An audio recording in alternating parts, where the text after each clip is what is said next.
So yeah, this will be recorded, of course, and it will be posted as soon as possible within the hour that I finish, right? So this week you guys already knew what we expected, right? We expected higher prices for the index futures, and specifically we were focused on the index future due to the fact that those were the highest probability markets, right? Currently, if you look at the forex market and compare them to the index futures, you'll see that they are moving in the opposite direction at the moment, which should not be the case.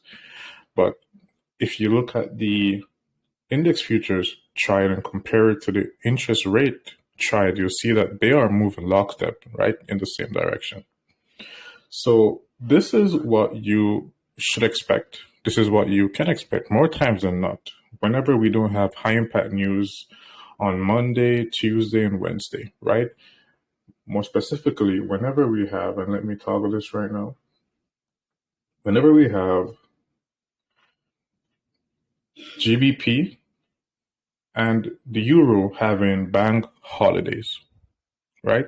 So this is what usually happens whenever we have bank holidays. You usually have pairs which should be moving in the same direction, moving in the opposite direction, right? This is why we stay clear of these markets, right? Whenever we have bank holidays, there is usually low probability price action.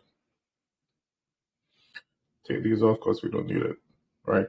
The main focus should always be USD high impact news. So already you can see that we expected higher prices, right? And what did we get? Higher prices. What caused that price to go higher, right? We had, right, just off the bat, like when we came off of the live stream, we had what? Sequential SMT here, right?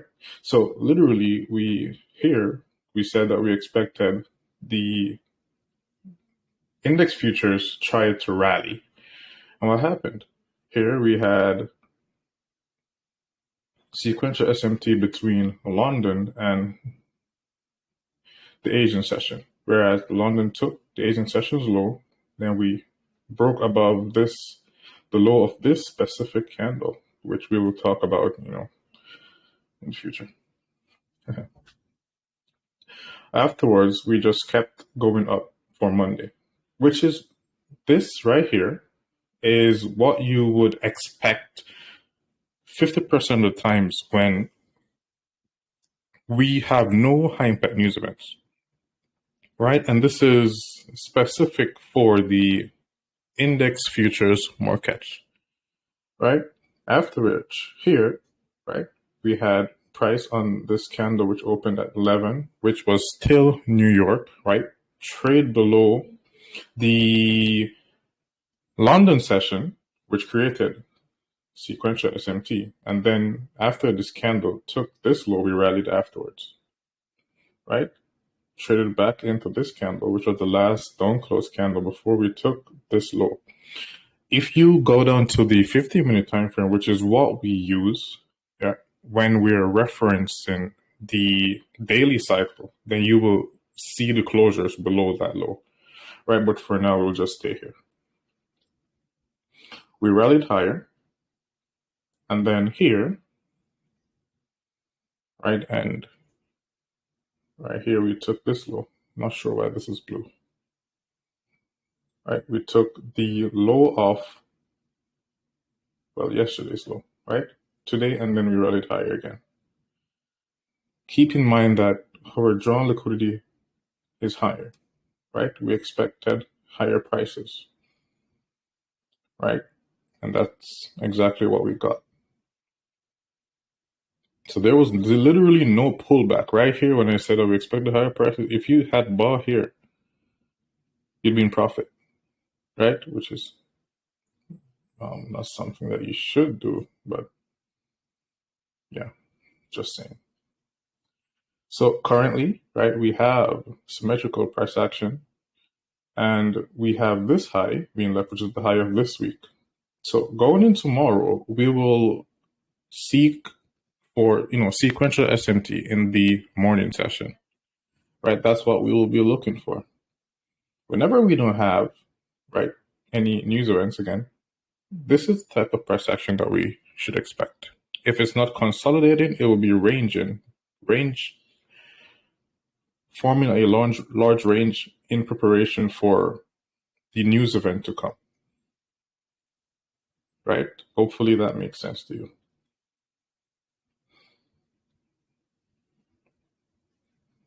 So far, that's what it is, right? It's simple, straight to the fact. We got what we were looking for, exactly what we were looking for. And, we hadn't touched upon the Forex market due to the fact that it's low probability, right?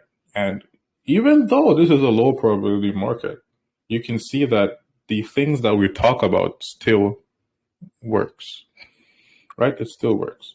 If you look at the interest rate triad, you can see that we have sequential SMT between yesterday and today, right? You can see that.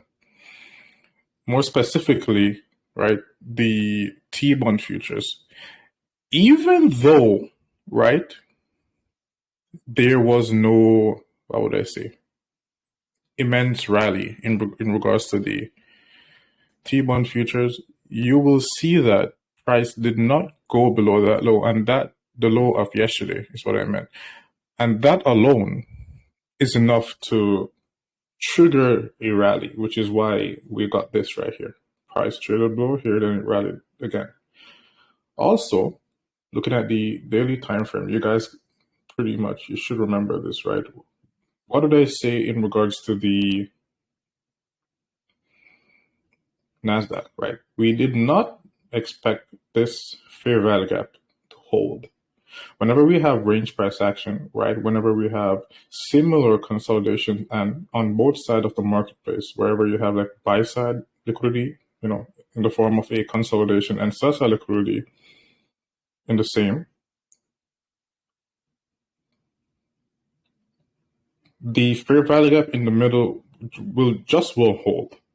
Like just as you have here, this is low probability. It will not hold. What happened instead? We had price treat that fair value gap right here, right? So the low of this candle, the high of this candle right here, just sell side being delivered, and price traded back down into that and used it as what? Support.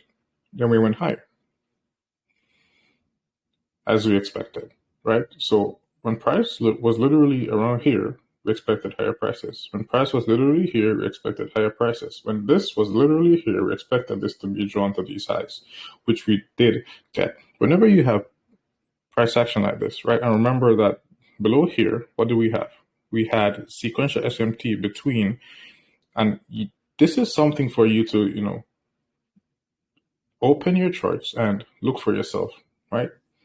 Below these lows, we had sequential SMT between this triad and the interest rate triad, right? That's what we had. Between these lows right here, we had a lower time frame sequential SMT between these pairs right here, these specific pairs right here, right? If you understand, you understand. You should understand, right? This is not something for outsiders to understand. This is I'm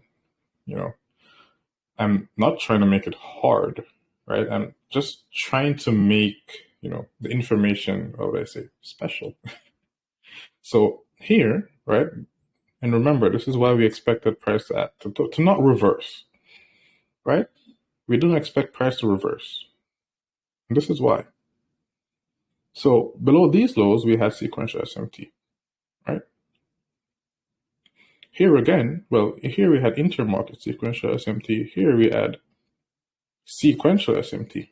So you see, this right here is different from the basic two-stage, manipulation or cracking correlation that you would expect to happen, right? So this is something that you can, just take notes on. Here,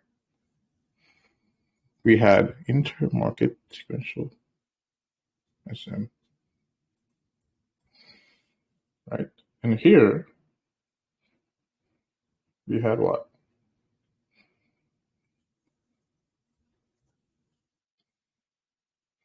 Right? And you can pay attention to the fact that we did not go below this low. Everything happened above here. There are times when it will, this type of price action, this cracking correlation, specific cracking correlation, which occurs between the triad that you're, right? One specific triad, not between two different triads, because if that happened, it would be intermarket, right? This specific candle right here.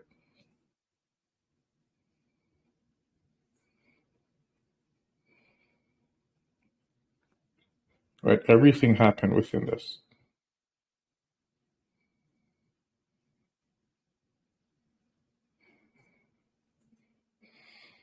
So here we had intermarket sequential SMT. But when did this become valid? After here. After we had this right here, that's when it became valid. Then we had prices push higher, right?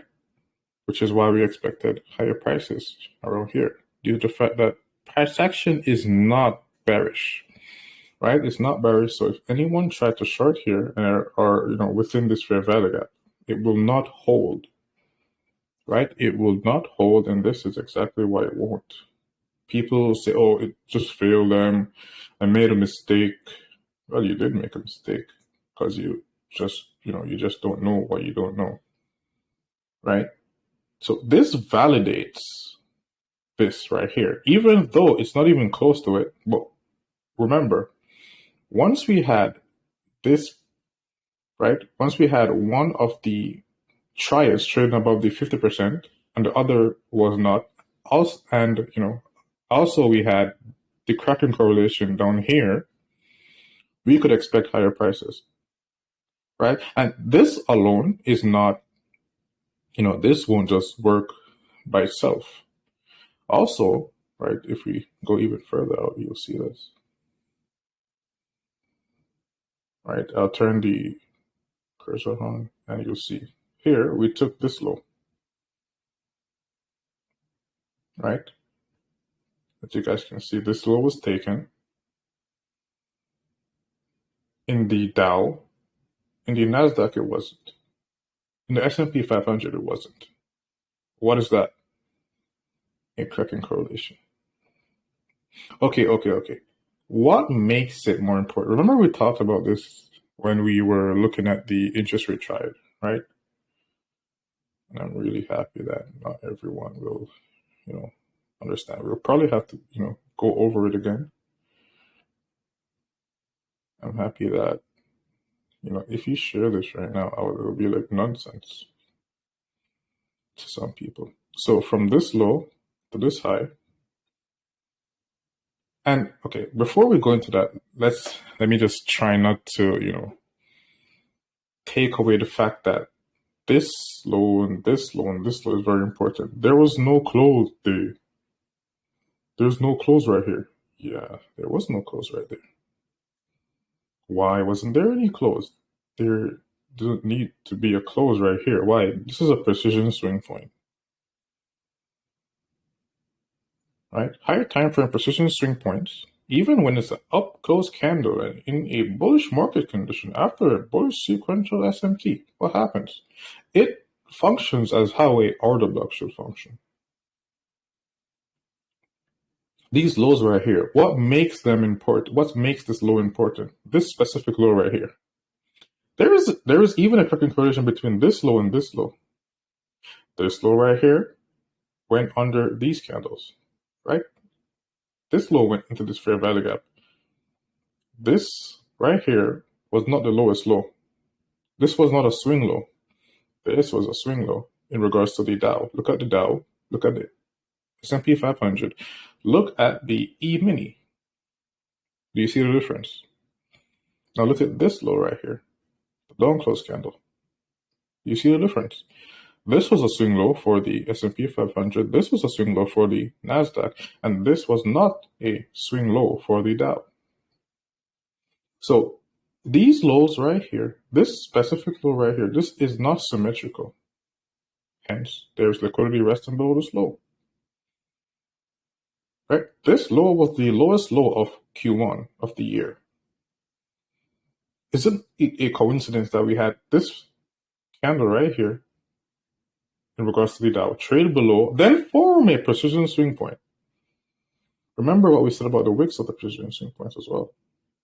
Do you remember that from, I don't know, was it month 3 or month 2? Do you see that? This is the weekly time frame, right? Which, you can use to form a bias. You can use to, know when price is likely to, shift, directions, right? What gave us the idea that this was not a shift in market structure? What gave us an idea that this week would, be pushing higher? What did that? The fact that we took this low, there wasn't a close. Yeah, there wasn't a close, but there was a precision swing point. So you would be focused on the wick right here. Price trades into the wick, rallies into this fair value gap, but what happens afterwards? Does it completely break down and continue lower? No. Why? Because this cracking correlation right here trumps this smaller cracking correlation up here. Right? Why? Up here, the cracking correlation was on the monthly cycle. Here, it's on the yearly cycle. On the yearly cycle, what do you use? Which time frame should I use to form a yearly, a bias, a quarterly bias? Should I use? You should use the weekly time frame. If there's a precision swing point, you don't need a close. So there's specific times that you don't need a close. When there is not there are specific times when you don't need a close. Yeah, when there's a precision swing point, you don't need a close. Whenever the sequential SMT occurs, or it happens to be intermarket, you don't need a close. Wicks will do. Whenever you're focused within a specific triad, such as the index futures triad and the forex triad, you're just focused there. You're not looking outside. Then you need a close, right? So here you can see that, right? This is why we expected this to happen. Also, let's get back to what I drifted from. From this low to this high,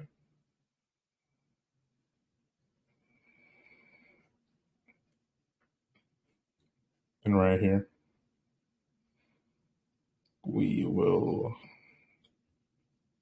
here would be the 50% of this range, or the lower half. From this low to this high, we have this, and then here to this high, we have the liquidity being taken. So whenever you have,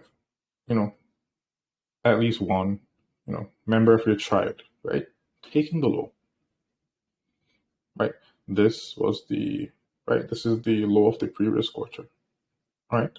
This is quarterly theory, the low of the previous quarter, right? This low right here. Then here, right, we had the high of the previous quarter right here. Right, this is the high of the current quarter, April. So we had price form a swing high, fall down, take the low. This one right here it went close to the 50% of the lower half of the range, but failed to go there. Here, barely, didn't go near to the 50% of the lower half of the range, right? This is, bullish grounds.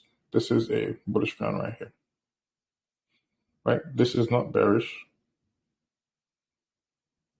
You shouldn't expect price to go lower after you see price action like this. Worse, this is a weekly precision swing point. You see, you need to be zooming out and paying attention to the higher time frame and the higher time frame cycles. So once again, right, I think I did this before, right? The three things that come together right here is what? You have a range, right? The low of the previous, and this is the only time you would look at this is whenever you see price break, through the 50% of this range, right? And the only time when you would, take action is whenever you have a precision swing point and a low being taken from the previous quarter, which creates sequential SMT. Do you understand? Hope that you do. So here, some would be waiting for a price to fill this gap, right? Why didn't price fill this gap? It already did here. How to fill this gap here? So SMT fill. Price failed to trade below the 50% of the lower half of the range, the 50% of the discount half of the range. Price merely reacted to the equilibrium, like barely went below it, then rallied. Here, we went below the low of the range of the previous quarter, which was a swing point, right? This in itself was already a cracking correlation. Whenever you take lows which were formed with sequential or even SMT, that's where real liquidity is, below those lows. The fact that we had a cracking correlation here, then another right here on this candle, then we traded in the wick. Remember, wicks are gaps. Then, and right, only then, whenever you have, these criteria, specific criteria, presenting itself on the charts is when you would look for this. So the same thing happened here at the top. They would expect price to reverse into the range. Just as how we had price rallying here. You have, what would this be? A stop run, precision swing point.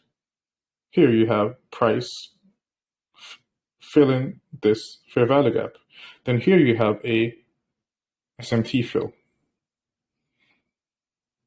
So you have one of the asset classes presenting an SMT fill, another one presenting, right, a fair value gap being filled to the brim, and another one presenting a stop run. When you have the range, one should break below the range, or two could break below the range, right? Just need at least one of them to be, out of sync. So this broke below the range, presented a precision swing point. This did not break below the range, right? Presented a precision swing point, filled a fair value gap. This couldn't even, break below the 50% of the range, which makes it even more bullish for the time being, right? It's not that we are saying that it's going to be bullish forever. It's bullish for now until price cracks again. Do you understand? Do you understand? I hope that you do. We'll be going deeper into this, right? Again, this is just, right, something that you need to pay attention to, right?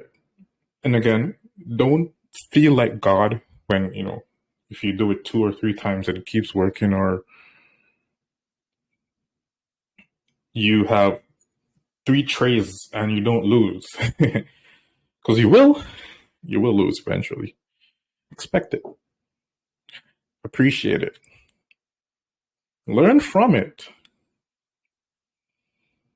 This week, right, this specific week right now, where we have just 3 major high impact news events. I wouldn't even call them that major, right? The reason why we have this lack of volatility this week is due to the fact that next week we have a ton of liquidity entering the market, right? A lot, right? Next week on Wednesday, to be specific, right? So right now, the market is preparing itself for that,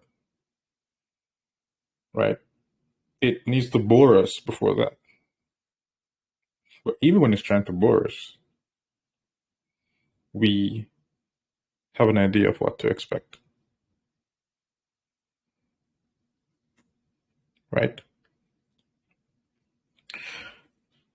So, yes, before I have said, right, you don't use the yearly cycle for the index futures market. You don't use it then. You can use it now when you know what to expect. Why?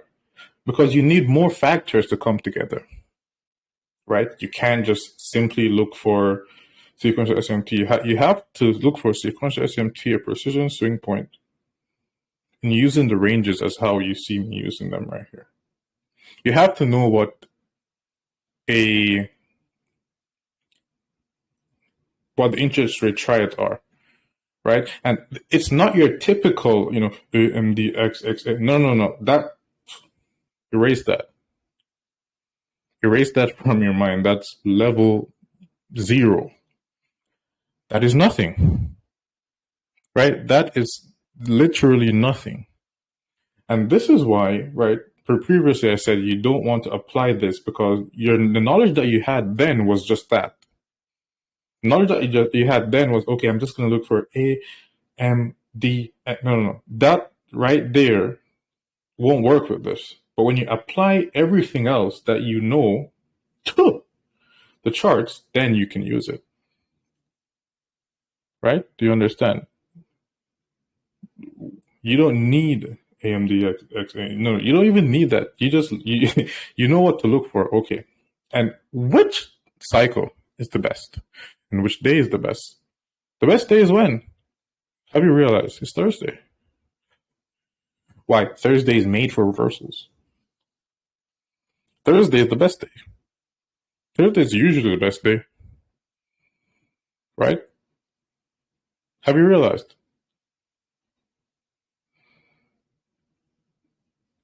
Have you realized? Well, if you haven't, you know now. Why is this? Whenever they don't have liquidity in the first half of the week, they usually use those days to chop people up. But there has to be liquidity inserted into the marketplace, which means that they can not do it for a specific amount of time, but they have to do it. But so they just wait until the end when everyone's bored or everyone rushes in Monday, Tuesday, they get stopped out. The amateurs that don't know what they're doing. So yes, right. I hope that you guys, took something away from this. I will more than likely be back, either the day after tomorrow, which is, or I'll probably be back tomorrow. I'll try to be here in the morning for the news. So hopefully you learned something from this.